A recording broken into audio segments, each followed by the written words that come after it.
Good evening, everyone. I'm Shweta from Clever Fox Publishing, and welcome to New Delhi World Book Fair 2026. So, today we are here gathered to discuss a very informative book. It's called Handshakes to Hashtags, a Sales Odyssey. So, before we move ahead, let me introduce our author. So, Mr. Anoop Murali was born in 1975 and raised in a vibrant city of Bangalore, where love for stories and storytelling first began. With over 25 years of experience in sales and business development, Mr. Anoop has spent his career understanding what truly drives growth, connection, communication, and trust. His professional journey spans different phases of sales, from traditional relationship-driven methods to fast-paced digital world we operate today. Mr. Anoop is a seasoned corporate professional, but also someone who brings warmth, humor, and real-life insight to everything he does. Outside of work, he enjoys adventure sports, outdoor experiences, meaningful conversations, and of course, reading. Handshakes to Hashtags is his debut book, and it reflects his experience, wit, and deep understanding of how sales has evolved over the years. So please join me in welcoming our author, Mr. Anoop Murali. Welcome, sir. First of all, congratulations for your book. Thank you very much. So how does it feel?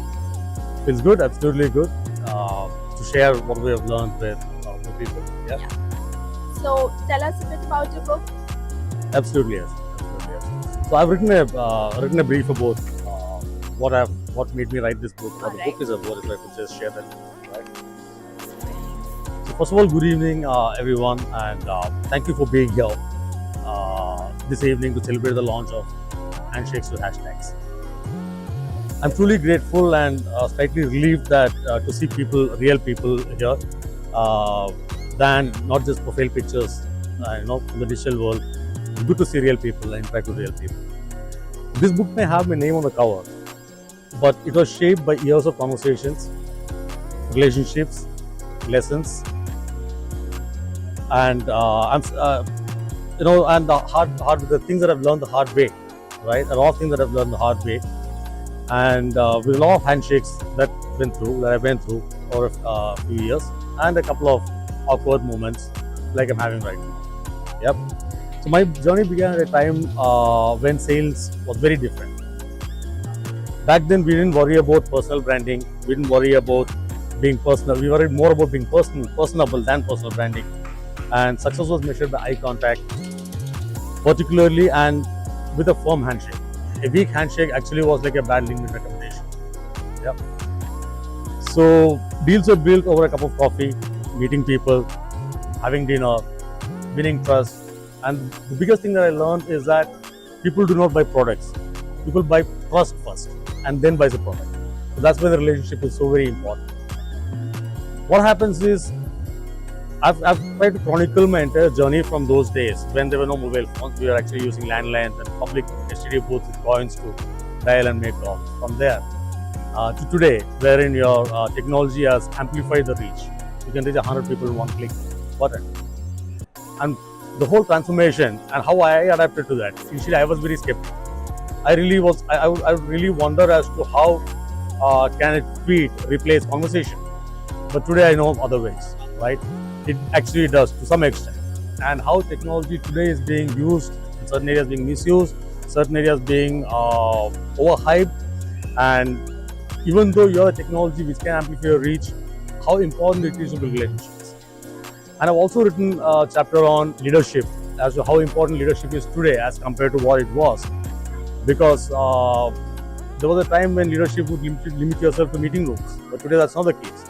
Today people get recorded. Today what you say, even outside the meeting room, gets viral.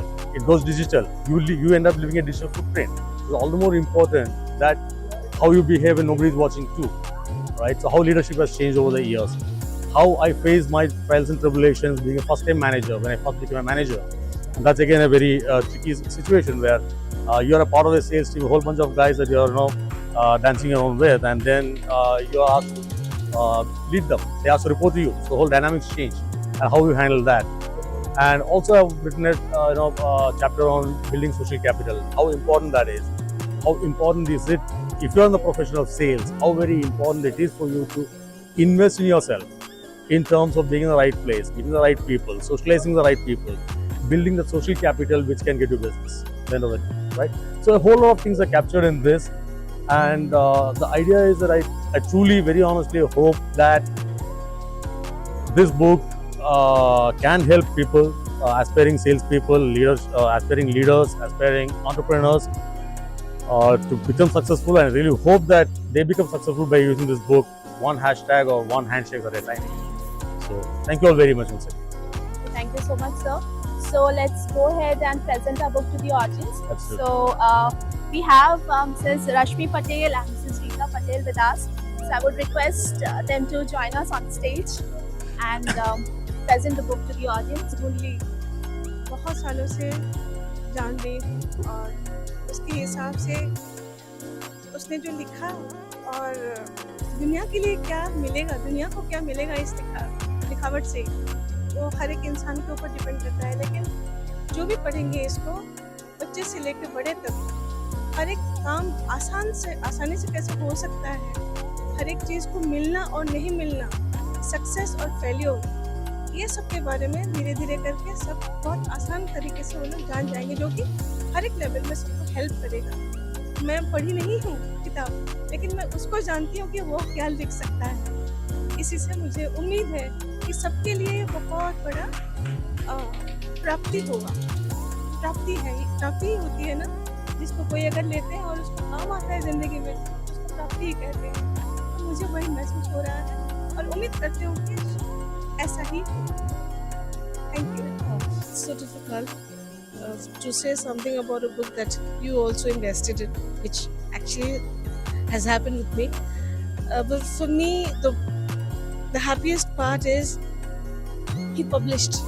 He's been writing and he's written a lot, but it's the first time that he could publish. And I think this inspires people. I hope it inspires people to actually go beyond that writing a few lines and publish, because there will be somebody out there who will enjoy it, who will appreciate, who will gain, and that book can become a companion. So that's what I'm going to say.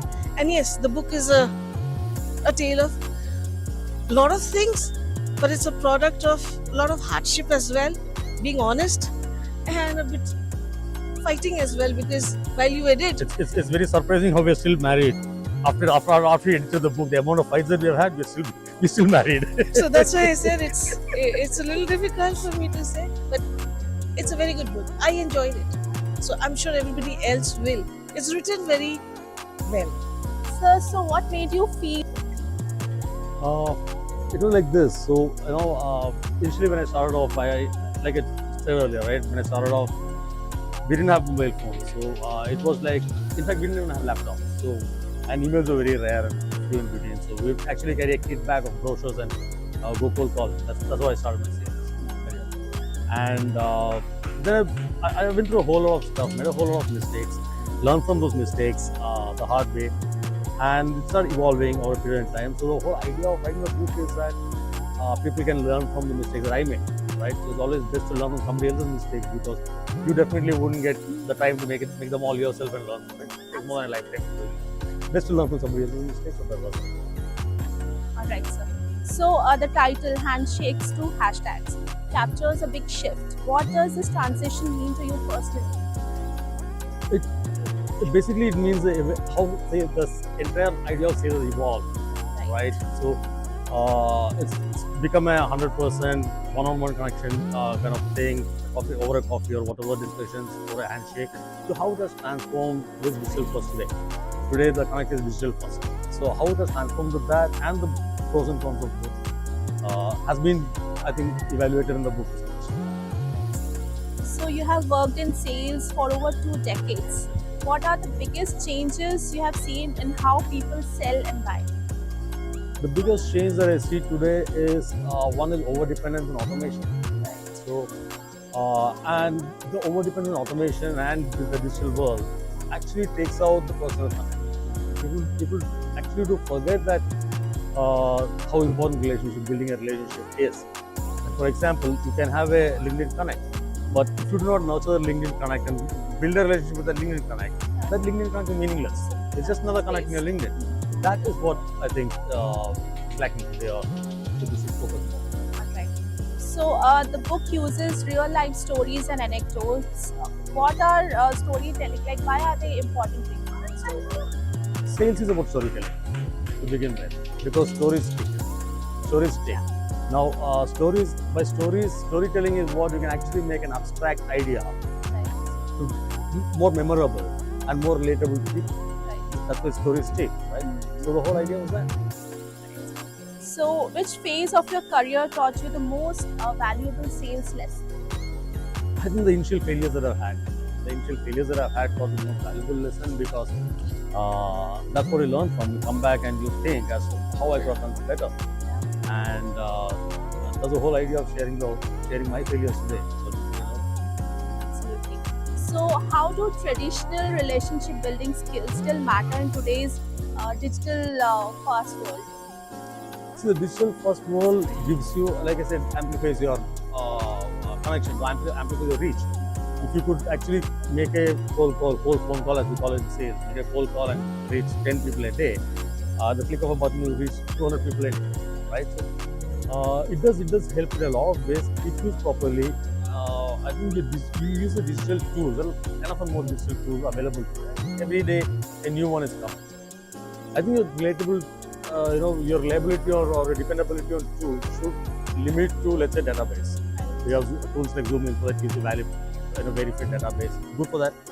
You have tools like Snowboard.io, which helps you plan your trip campaign, create your campaigns, follow up and stuff. You have CRM tools that help you follow up. You should be limited to that. But even if you have a digital tool, if you do not build a relationship with a client, with the customer, because trust sells first, right? Integrity sells first. A lot of people have actually lost integrity chasing numbers. So the moment you figure out that numbers are an outcome, and your relationship is what is going to get you the numbers, that makes a good sense. Yeah, right answer. So, the book includes proven methodologies. How can readers start applying them immediately? To apply anything immediately, I think you need to start small. That's the only way you can apply anything immediately. Right? Start small. I think start with being honest. Number one, stop chasing numbers. Start building relationships, building trust. Give it that time, the effort. That's the investment that you make, right? So I spent most of my career in technology sales. So what happens with technology sales sometimes are your big ticket sales, which attracts capital investment. Right? Maybe something could cost $1 million, right? Total implementation could cost $1 million, and the time frame for the implementation could go for 6 months. So whenever capital investments are involved, the sales cycle naturally is large. The sales cycle can actually go to a year, sometimes can go over a year, right? Depending upon the company, because this is a capital investment. If that capital investment is not budgeted for in that year, then this sale can go to the next year, because next year it is budgeted, right? So how you manage the entire sales cycle becomes extremely important. Because a lot of things can change. When the sales cycle is long, you have opened doors, you have given enough time for more competitors to come. There's a big possibility that the person whom you're interacting with his job, he's changed. The decision maker has changed. So it's important that you build relationships with at least 5 or 10 different people in the company. So if one of the champion leaves, you have another champion inside, right? So that's where the relationship becomes very important. Unless you have a relationship, you tend to lose. Right, sir. All right. So, what common mistakes do you see sales professionals do today? I think one of the most common mistakes that you see today is over-dependence on automation. Right. People expect automation to do everything. Today I've seen a whole lot of people do not even write an email without using ChatGPT. So, which is very mechanical, because what happens is a lot of people aim to, or they try to be flawless. When you're flawless, that makes you inhuman. Even when you're giving a speech, make a few mistakes, that makes you come out as human. So the moment you tune yourself to become absolutely flawless, that makes you inhuman. Make those mistakes, make those flaws. If it's a spelling mistake in an email, that's okay. You don't need to put in ChatGPT and put it next time. Too robotic. Just do yourself. I would say that's the most important. So, how do you balance numbers and targets with human connections? The numbers are outcome. Numbers are not drivers. Your relationship building, your honesty, your integrity, your trust, building your trust, those are the drivers. Right. Numbers are byproduct. Right. As long as you do this right, numbers will follow. Right? The moment you focus on numbers, then you tend to do anything to put the number. You lose the integrity. You lose the trust. Right. So I think trust on the drivers, which are this, numbers. That's why. So, was there a chapter that was particularly enjoyable or challenging to write? I would say the chapters on my failures was difficult because it's kind of revisiting the whole pain again. Flashbacks. Revisiting the whole pain again. But then, good, at least that gives you closure. Okay, fine. I did that. All right. So, what kind of reader did you have in mind while writing? I think anybody, one aspiring sales guys, fantastic leaders. You have written about different styles of leadership and how important it is for a leader to be himself, and how to become a good leader. How to, because it's okay for a leader to make mistakes. If a leader doesn't know something, it's okay to say I don't know. Right? A lot of people don't do that. So I've written a book on building social capital, written a chapter on that. So I think it's for leaders, it's for any sales professional, aspiring sales professional, for entrepreneurs, and anybody who wants to look at leadership in any work. So, how do you hope this book helps young professionals entering sales today? Like I said, they can avoid making the mistakes that I did, because I've written about them, so they can avoid those. And absolutely yes, in fact I've written everything about your first impression, your shaking my hands, knocking doors, to cold calling, to follow-ups, everything. So it kind of can work as a guide if understood well, if followed well, because a whole lot of these habits that you develop, they compound for a period. It's important for you to have the discipline and follow that kind of discipline, which will only compound over time, and that's going to be the returns. So, if a reader remembers just one lesson from this book, what should it be? It should be building trust, building relationship. It's all about that. At the end of the day, it's all about that. Right, so this brings us to the end of our Q&A session. So, would you like to read a few excerpts from the book for our audience? Absolutely. Favorite bits? Absolutely. I'm reading a chapter on steering modern salesmanship. Before delving into the next chapter of this book, I want to recall my last experience to emphasize the significance of incorporating online strategies and modern techniques in the sales. So then picture this, if you will, a seasoned sales maestro is thrust in a tumultuous world of technology startup. But this was not ordinary startup. It was a bootstrap venture, teeming with revolutionary potential, yet shackled by financial conflicts. In this narrative, I wasn't leading a seasoned sales army. I was a lone adventurer, equipped with cutting-edge technology and a relentless drive to explore untapped markets.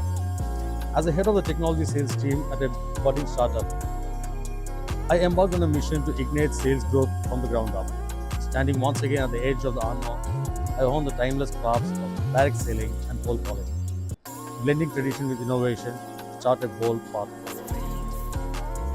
Thank you so much, sir. Thank you. It's on Flipkart, ZippyBees, and also in our Hall 5 F9. It's our booth. Book is here, so you can come meet our author, get the signed copy. So yeah, thank you so much. Thank you so much, sir, Thank you for very much. being with us, and thank you so much, everyone. Thank you. Thank you.